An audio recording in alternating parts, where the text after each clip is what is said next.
Mis queridos amigos, estamos por aquí grabando este video de devocional matutino que debe comenzar a poner videos en YouTube para que los vayan consultando más nuestros amigos de ahí del reclusorio que están siendo grandemente bendecidos por el trabajo que está haciendo Jesús Carballo, nuestro queridísimo y amado hermano, que está predicando y le decía, bueno, te voy a acompañar con unos videos ahí para que vayas compartiendo con los muchachos y también para que te vayas tú fortaleciendo.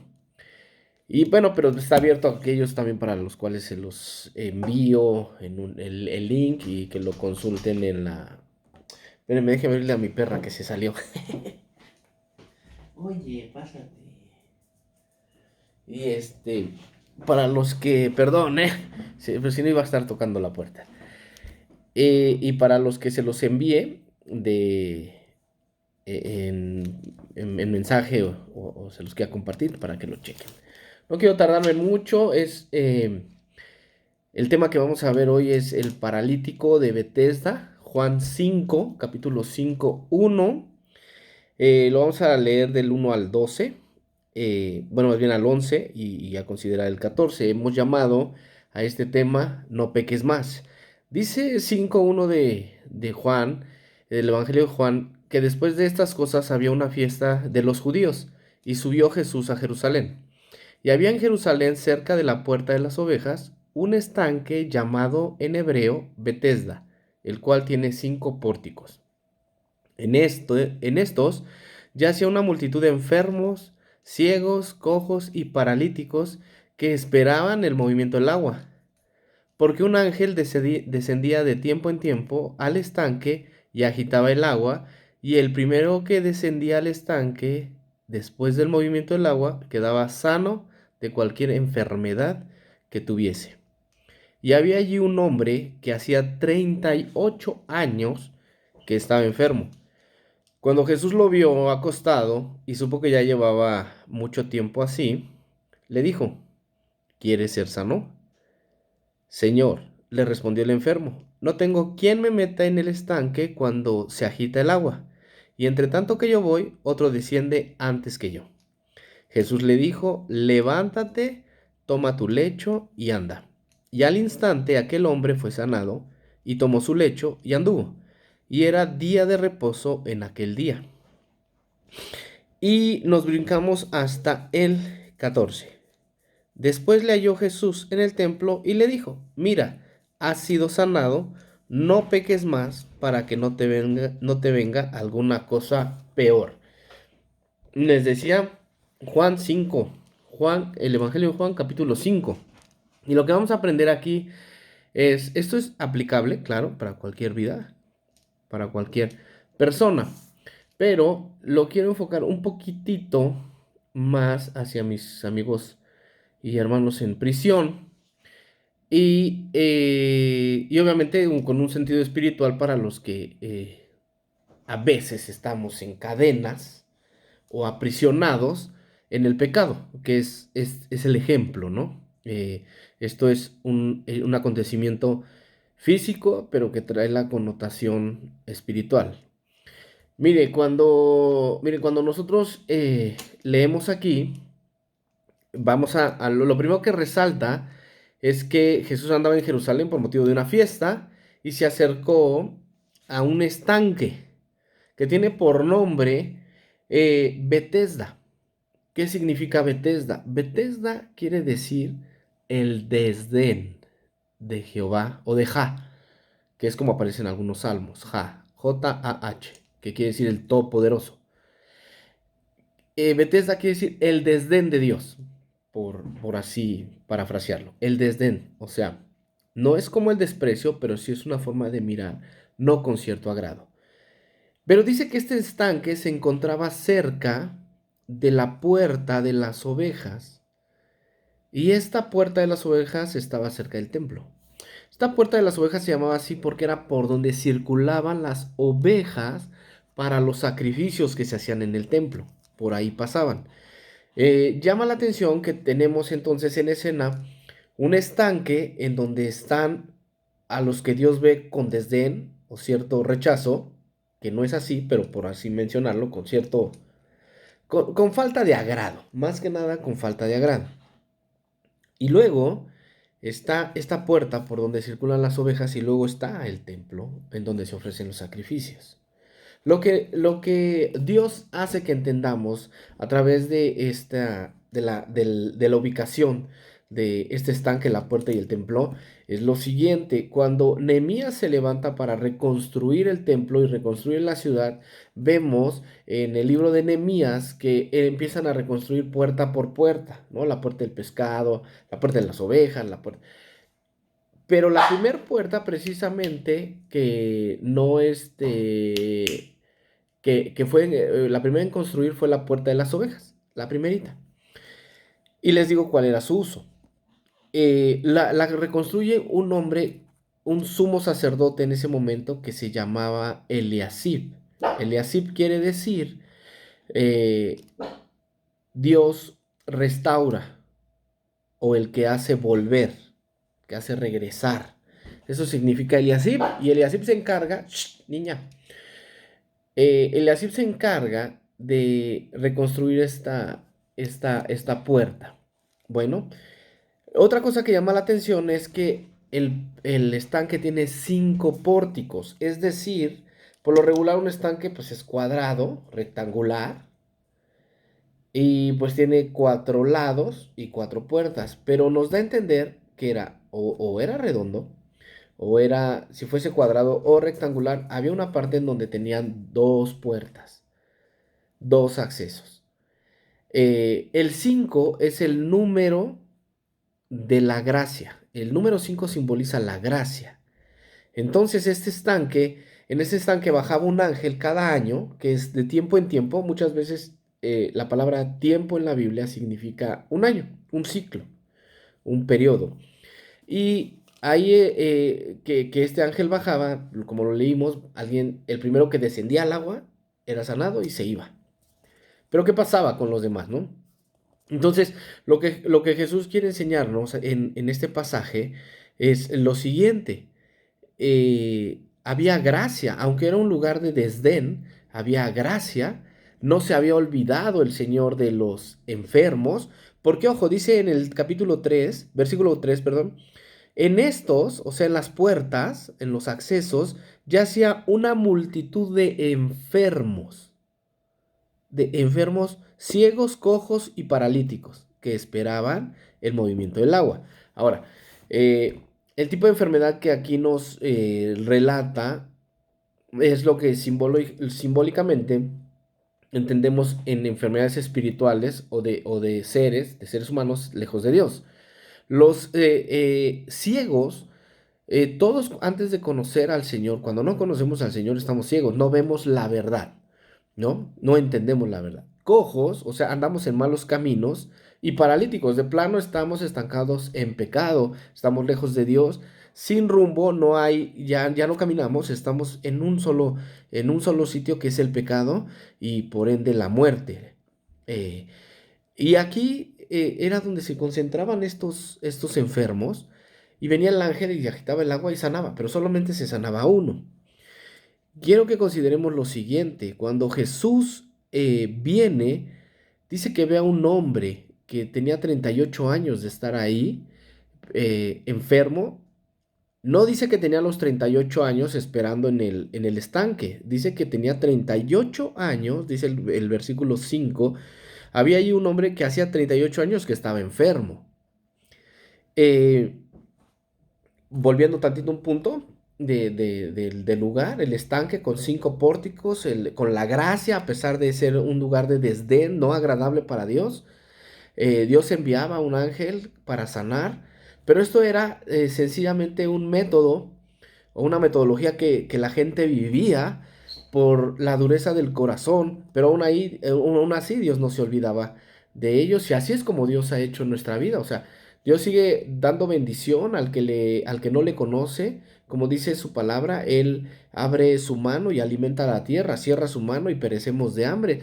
Él da de comer al justo y al injusto, hace salir el sol sobre buenos y malos.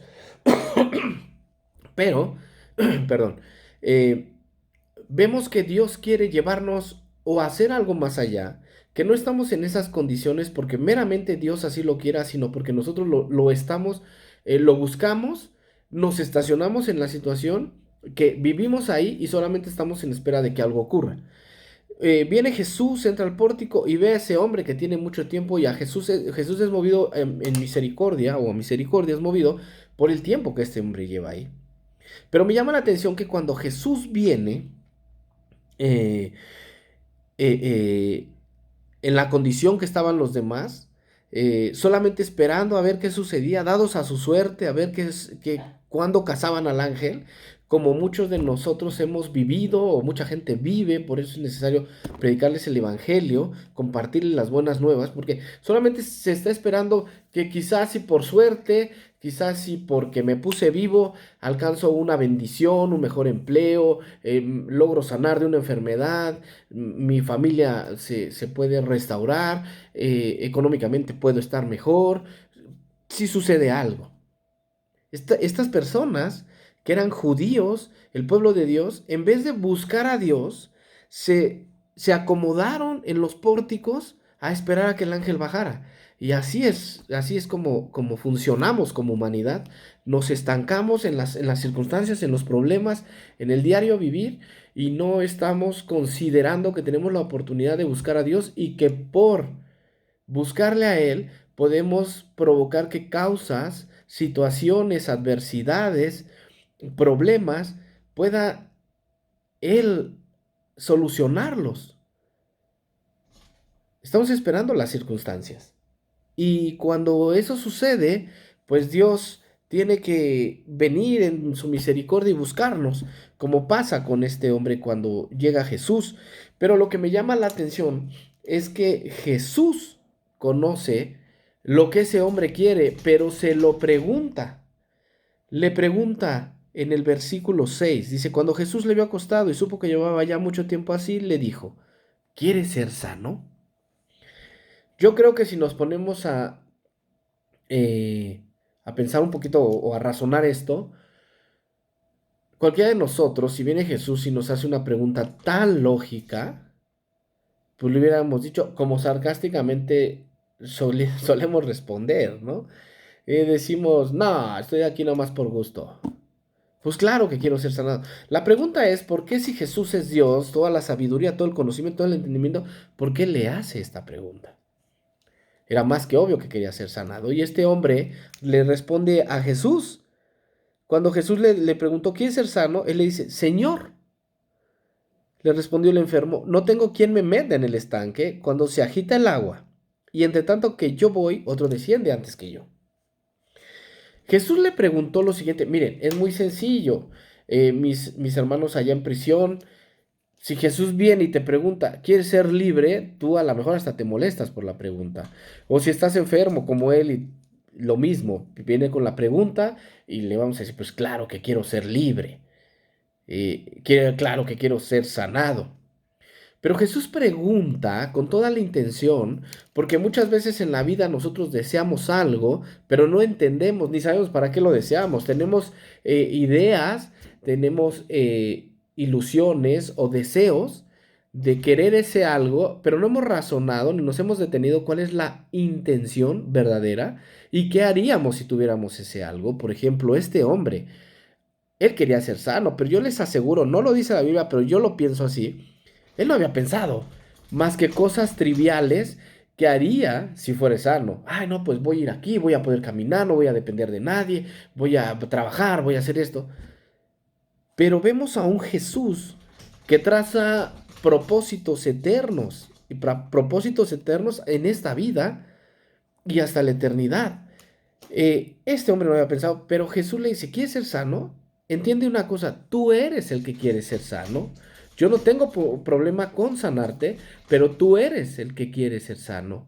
Y debes de entender para qué quieres ser sano y debes de entender para qué requieres lo que no tienes. No solo para ser como los demás o estar en la condición de los demás, sino sencillamente debe de haber un propósito por el cual nosotros deseamos o anhelamos algo. Nuestros hermanos en prisión, ¿para qué quieres salir? He conocido, gracias a Dios, muchos hermanos que han salido y permanecen en los caminos de Dios. Son pastores, tienen un liderazgo, fungen en un ministerio o funcionan en su ministerio. Pero también he conocido muchos que conocieron de Jesús en la prisión. Es más, hay quienes van a ver este video, no me dejarán mentir. Abel, un chavillo que andaba allá en el Cerezo de San Miguel y luego en Tepeji con nosotros.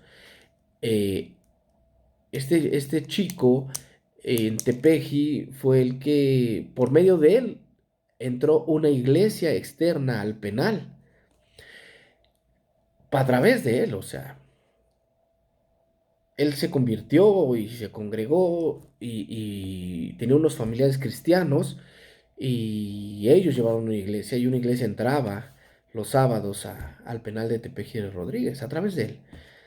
En 2015, si no mal recuerdo, sí, 2015, yo fui a predicar a una iglesia en Puebla. Bueno, mi esposa cantó, yo prediqué en una iglesia ahí en Puebla. Y terminamos temprano, a razón de las 4 de la tarde, yo creo. Y salimos de la iglesia y yo vi la hora y dije, voy a pasar al penal de San Miguel a ver a quién me encuentro.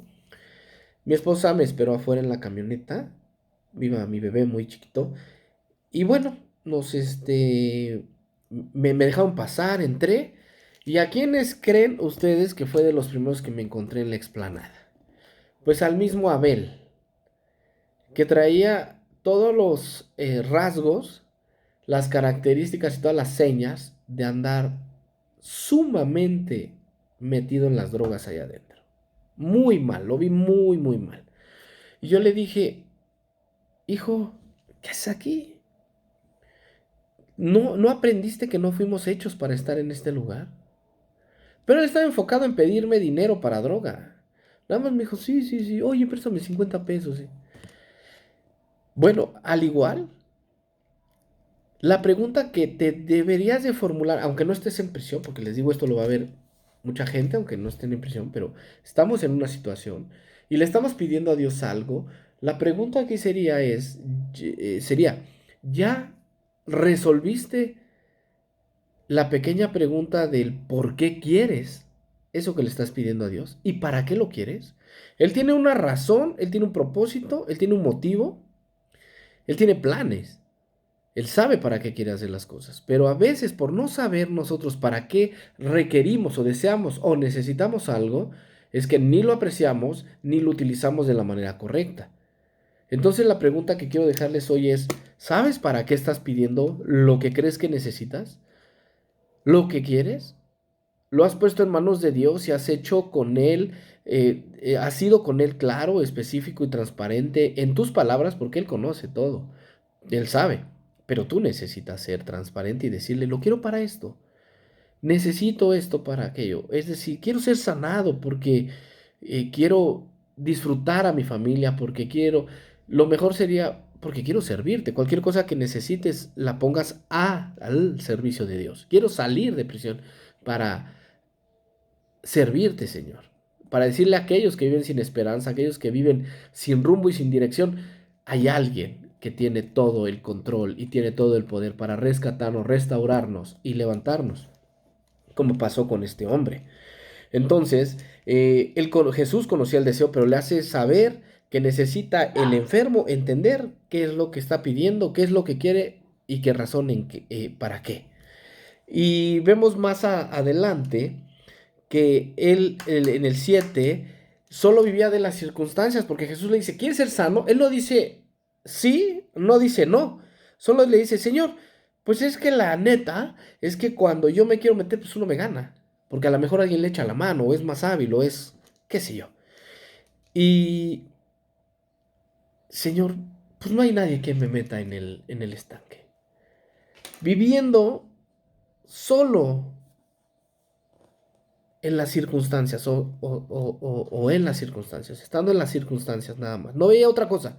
Él sabía que la única solución para ser sano era que alguien lo metiera al estanque, anulando y dejando de lado el poder del Señor, eh, los milagros de Jesús, o sea, la buena voluntad de Dios, su poder y un milagro que Él podía hacer. Él no lo ve, él solo ve las circunstancias y muchas veces estamos así. Dejen, ya se salieron otra vez. Y solo estamos así muchas veces viendo el, las circunstancias. Si estás en prisión, dices, pues es que solamente que me revoquen el proceso, me vuelvan a procesar y salga yo absuelto, o que en el amparo o la apelación. Sobre las circunstancias, quiero decirte que Jesús tiene el control. Totalmente. O sea, para Él no hay nada imposible. Pero algo que puede detener tu milagro, que puede detener que Él obre en función de eso que tú necesitas o que anhelas, y que Él te lo quiere dar, es precisamente no saber qué vas a hacer. Hasta que nos caiga el 20 y tengamos un compromiso con el Señor, te aseguro que Él va a hacer muchas cosas porque está tratando con alguien maduro, está tratando con alguien de compromiso, está tratando con un ser humano comprometido, alguien que ya entendió las cosas. Si tú estás enfermo o enferma y estás hablando sobre salud,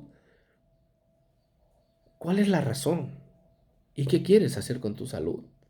Porque he conocido muchos que se enfrascan en promesas que después no cumplen. Y ese es el problema. O sea, el Señor siempre va a ver por nuestra salvación eterna, porque nuestra alma more con Él en la eternidad. Y si es necesario que tenga que apretarnos las tuercas o que tenga que privarnos de aquello que deseamos o necesitamos, lo va a hacer, pero no se la va a jugar por nuestra alma. Él no es así. Muchas veces va a confiar en nosotros, nos va a dejar en libertad o nos va a dar sanidad, nos va a sacar del problema, nos va a sacar de la adversidad por su misericordia, pero muchas veces también esos resultados son que nosotros olvidamos. Y vemos más adelante cuando Jesús, cuando este hombre no le dice, sí, sí quiero ser sano, sino le cuenta las circunstancias, Jesús lo resume muy sencillo y le dice en el versículo 8, levántate, toma tu lecho y anda. O sea, y dice el 9, al instante aquel hombre fue sanado y tomó su lecho y anduvo. Y era día de reposo. Bueno, no vamos a considerar tantito lo de día de reposo porque es meternos en otro tema, pero dice, al instante, Jesús le dijo, o sea, este no le contestó si quiero ser sano, no, sabía, Jesús conocía su deseo por ser sano, él no lo expresa. Muchas veces somos faltos para expresarle a Dios nuestros, nuestras necesidades, nuestras oraciones son incorrectas muchas veces por la forma en que vemos a Dios. Vamos a hacer un tema sobre lo que cultural, educacional o religiosamente hemos aprendido a ver a Dios y no nos podemos relacionar con Él de una manera correcta o de una manera fluida y natural porque afecta a muchas de las cosas que tenemos en la mente. Bueno, pues este hombre, volvemos al punto, solo veía las circunstancias, no hay quien me meta. Y Jesús le dijo, bueno, pues ahora pues le toma tu lecho y vete.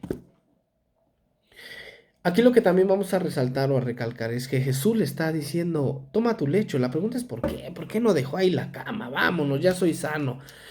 ¿Para qué se la lleva? ¿Cuál era la intención? Jesús le da una indicación y él la acata. Toma tu lecho. Dice, toma tu lecho y anda. Y al instante aquel hombre fue sanado. Y tomó su lecho y anduvo.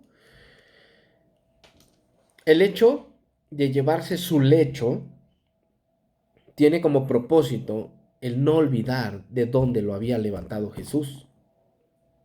Y en la vida, cuando nosotros hemos experimentado la bondad, el poder, un milagro, una oración respondida, un favor del Señor, nosotros no debemos olvidar de dónde nos sacó, de dónde nos tomó o de dónde partió para hacer algo en nuestra vida. Es por eso que Jesús le dice, toma tu lecho, acuérdate dónde estabas y mira cómo andas ahora o cómo vas a andar. Las cosas han cambiado, pero no olvides cómo estuviste.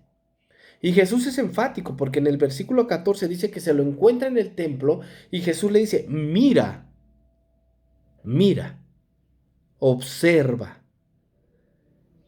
piensa, analiza con detenimiento. Has sido sanado. No peques más para que no te venga alguna cosa peor. Podemos entender que este hombre había enfermado por causa de su pecado. Jesús le dice, no peques más. Si tú tienes un milagro que pedir, si tú tienes una solicitud, una demanda delante de Dios, un anhelo de tu corazón que pedir, y lo expresas en oración correctamente, no como este hombre viendo las circunstancias, sino sabiendo con quién hablas, con quién tratas, lo primero que debes entender es, no peques más. Por eso le puse como título a esto, no peques más. Acuérdate siempre de dónde te levantó el Señor y no peques más.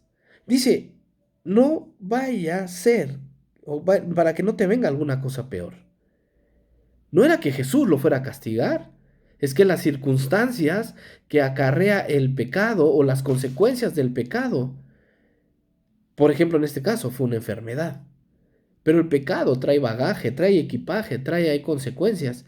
Entonces Jesús dice, no lo haga, no sea que te venga otra cosa peor, no es que yo te la mande, no es que yo te la desee, no es que yo te estoy condicionando. La única orden que Jesús le da a este hombre es cuando le dice, toma tu lecho y anda.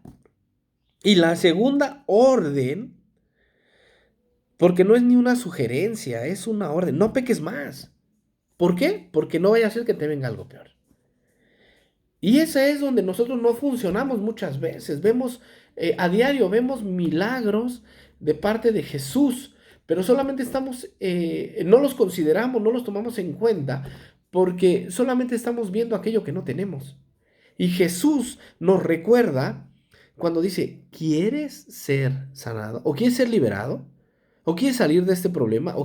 Tú eres el que quiere. Recuerda que tú eres el que quiere, pero recuerda también para qué. Y si no lo tienes presente, empieza a cavilar, comienza a pensar.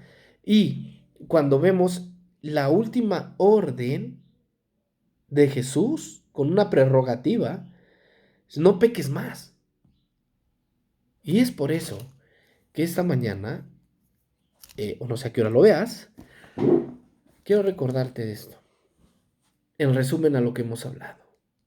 A pesar de que estamos en un lugar de desdén, en pecado, lejos de Dios, estamos rodeados de su gracia, por esas 5 puertas por las que podemos acceder a su bondad o salir de ese lugar por su gracia.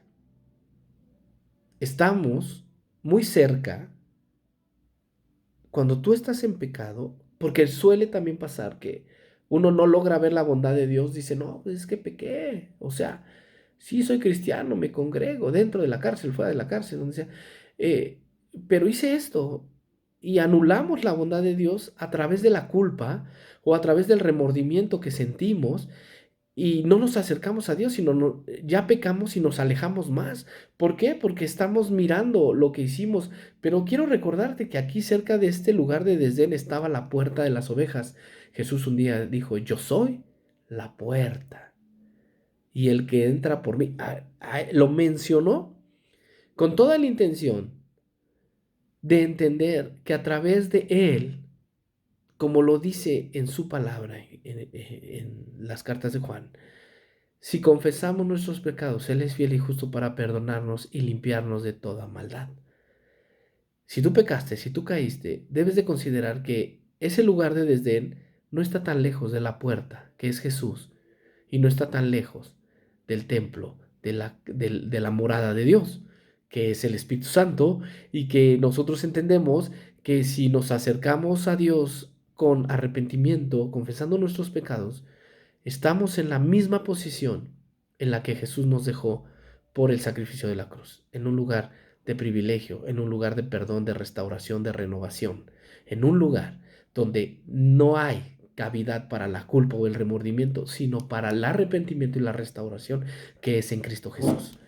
Es decir, no estamos en un lugar de desdén, en el estanque, pero no estamos lejos de su gracia y no estamos lejos de ser restaurados, no estamos lejos de la puerta, del acceso que nos acerca a Dios. Y algo que quiero resaltar es que aquí dice que en el versículo 3 yacía una multitud. O sea, algo que debemos de considerar y que nos va a ayudar a mantenernos es que hay muchos en una situación igual o peor que en la que el Señor nos ha encontrado y le plació, le dio la gana salvarnos, reconciliarnos y llevarnos hacia Él.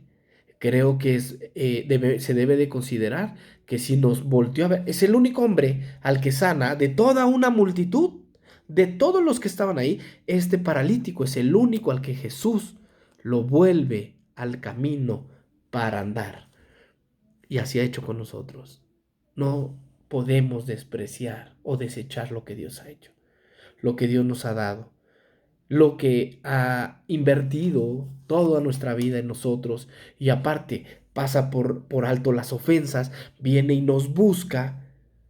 Somos privilegiados de una multitud que quizá lo ha rechazado o quizá no, pero Él decidió vernos a nosotros. Nosotros debemos de ser correspondidos y comprometernos a vivir conforme a su voluntad.